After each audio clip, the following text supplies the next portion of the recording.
بسم الله الرحمن الرحيم والصلاة والسلام على رسول الله. السلام عليكم. البوليزاريو تتخوف من حسم ملف الصحراء قبل 2030 وتنظيم المونديال في الأقاليم الجنوبية. في خطوة بائسة تثير السخرية، قام زعيم جبهة البوليزاريو الانفصالية بمراسلة الأمين العام للأمم المتحدة أنطونيو غوتيريش، حذر فيها من أي مسعى من جانب المغرب لإدراج أي جزء من المناطق الصحراوية في استضافتها المستقبلية لكأس العالم لكرة القدم 2030. ودعا زعيم الانفصاليين الأمين العام للأمم المتحدة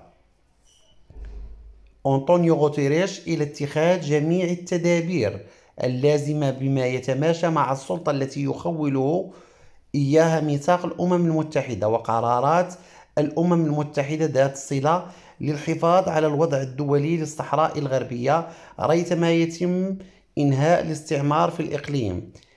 غالي البوليزاريو حذر من أي مسعى من جانب دولة المغرب لإدراج أي جزء من المناطق الصحراوية المحتلة بأي شكل من الأشكال في استضافتها المستقبلية لكأس العالم لكرة القدم 2030. سيكون عملا تصعيديا خطيرا ستكون له عواقب وخيمة على السلم والأمن في المنطقة، وخاصة في ظل حالة الحرب القائمة بسبب خرق ونسف دولة الاحتلال لوقف إطلاق النار في 13 نوفمبر 2020. في ذات السياق، يرى متتبعون لملف الصحراء أن المغرب له كامل السيادة لتنظيم مونديال 2030 على كافة ترابه بما فيها الأقاليم الجنوبية، إلا أنه لا يريد إقحام القضية المعروضة على الأمم المتحدة في سياق تنظيم الحدث العالمي. وحسب هؤلاء فإن المؤشرات تدل على أن المغرب مقبل على حسم ملف الصحراء قبل حلول موعد المونديال، وهو ما يمكنه من تنظيم المونديال في الأقاليم الجنوبية، خاصة وأن مشاريع ريادية عملاقة تم إطلاقها في الداخل والعيون، بينها مركز التكوين في كرة القدم والذي تتقدم أشغاله بشكل سريع. خبراء جمعية إسبانيا تندد بانتهاك حقوق الإنسان بمخيمات تيندوف. ندد خبراء في القانون الدولي وناشطو منظمات جمعوية إسبانيا يوم الثلاثاء بإشبيلية بظروف اللا إنسانية التي يعيش فيها المحتجزون بمخيمات تيندوف بالجزائر التي تسيطر عليها الميليشيات المسلحة للبوليزاريو.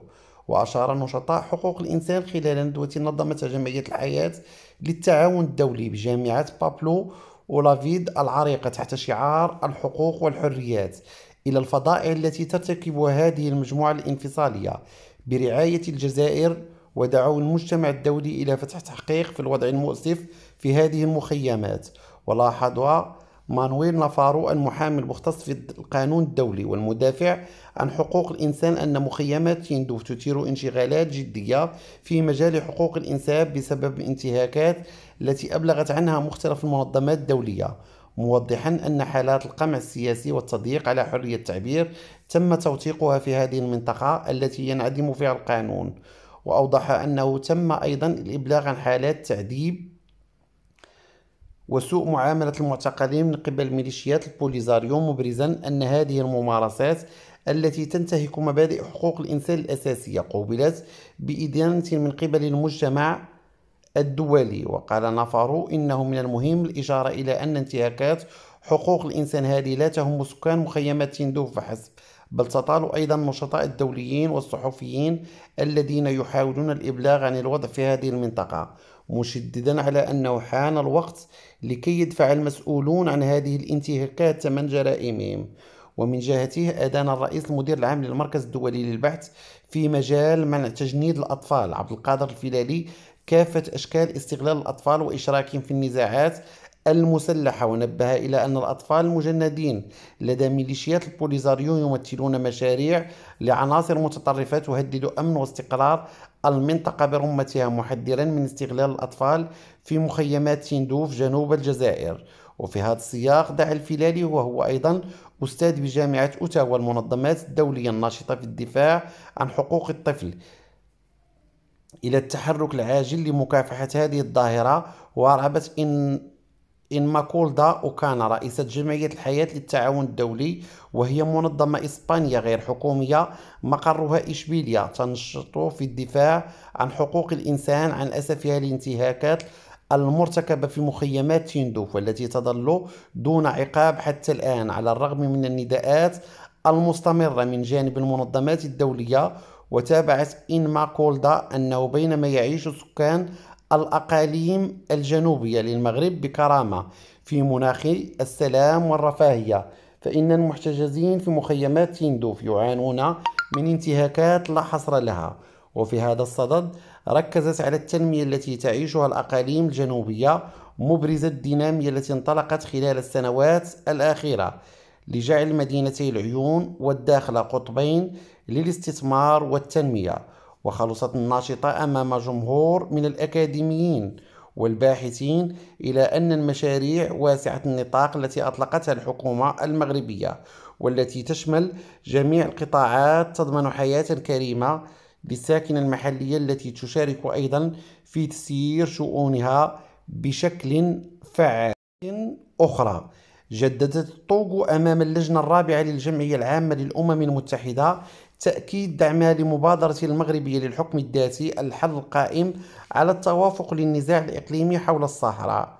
وأبرز كوفي أكاكبو القائم بأعمال البعثة الدائمة لجمهورية الطوغو لدى الأمم المتحدة أن بلاده تجدد تشبثها بمبادئ الوحدة الترابية والسيادة، وتجدد دعمها للمبادرة المغربية للحكم الذاتي التي تشكل الحل التوافقي لهذا النزاع الإقليمي وفقا للقانون الدولي. ونوه من جانب آخر بالتنمية السوسيو اقتصادية التي تشهدها الصحراء المغربية بفضل الاستثمارات والمشاريع المنجزة في إطار النموذج التنموي الجديد للأقاليم الجنوبية.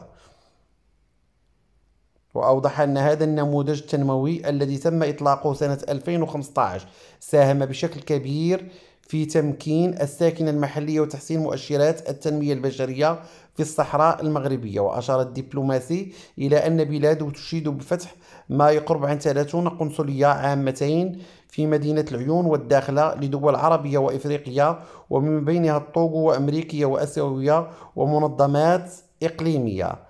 فضلا منكم وليس أمرا مني، اشتركوا في القناة وفعلوا الجرس ليصلكم كل جديد، ولا تنسوا الضغط على زر الإعجاب. شكرا لحسن المتابعة، وإلى اللقاء.